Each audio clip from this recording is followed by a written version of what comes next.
Hi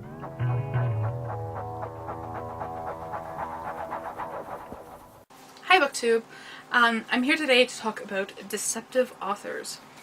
So, in case you missed it, there was recently an article about Dan Mallory, aka AJ Finn, the guy who wrote The Woman in the Window, in The New Yorker, exposing him as a manipulative liar. And while it further justified my strong distaste for The Woman in the Window, it also compelled me to make this video about other deceptive authors. And I have two in mind. One's more deceptive than the other. The other is using kind of deception as a literary device, and the other one was just, deceptive liar out there for monetary gain. So let's begin with the not so deceptive one first, and this is Thomas Eloy Martinez, and specifically about his book Santa Evita.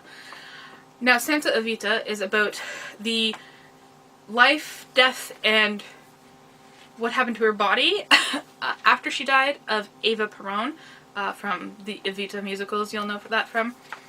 And what the premise is that we're kind of following the bodies of Eva Peron after her death. So what happens in the novel is that there's Eva Peron, who's been so well preserved and taxidermied that she looks still alive, and then three wax figures were made to such a good degree that you can't distinguish the actual body from the wax figures. And they're trying to hide her real body. But what the author does is that he uses real history, and then he inserts himself writing the book and then researching the book, but also putting himself in scenes that he couldn't have been in and that no one could have been in, except for the people that were in it. So he posits himself imagining Eva Peron as a young girl having a conversation with her mother that hasn't been documented anywhere, and that her mother hasn't shared. So there's parts of the novel where you're being led to believe that this is non-fiction. But when you actually look at it, you're like, wait, no, how does he know that?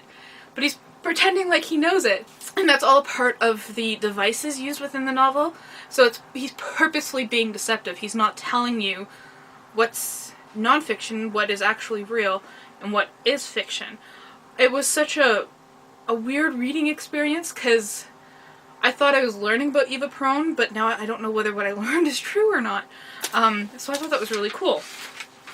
And now another not so cool deceptive author.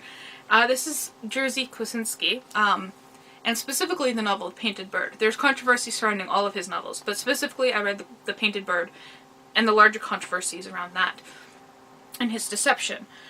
So if you don't know, The Painted Bird is about a young boy who is sent by his parents to go live in Eastern Europe during World War II to kind of hide him, because it doesn't say explicitly, but it says they're either Jewish or Gypsy.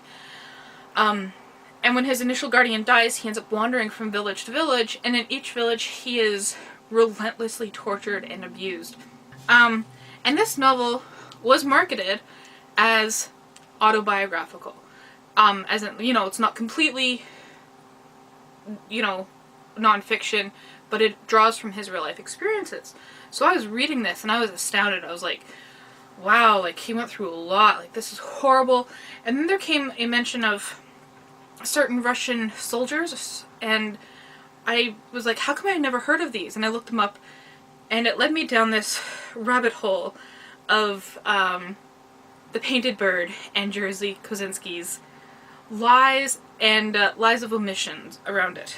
So Jerzy let the book be published without correcting the assumption that it was based on true events.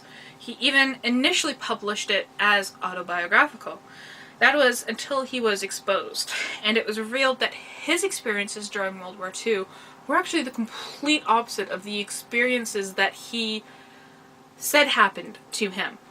So we even have people like Elie Wiesel, who are Holocaust memoirists, saying that this is an astounding work of, World War II and Holocaust literature, and this needs to be shared and everything.